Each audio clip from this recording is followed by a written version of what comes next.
ఇరుముడి cinema ప్రభంజనం గురించి ఒక చిన్న ఉదాహరణ చెప్పి నేను ఈ సిరీస్ ని కంటిన్యూ చేద్దాం అనుకుంటున్నాను.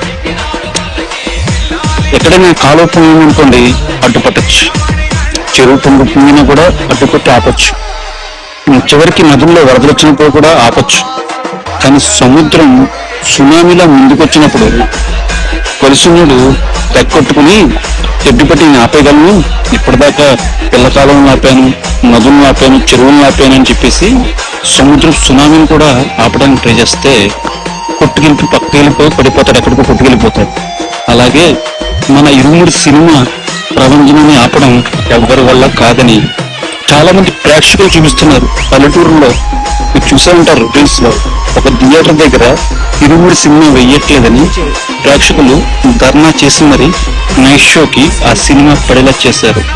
ఇది ఒక చిన్న ఉదాహరణ చాలు మన ఇరుముడి సినిమా ప్రపంచం ఎలా ఉందో అని చెప్పడానికి అందరికీ.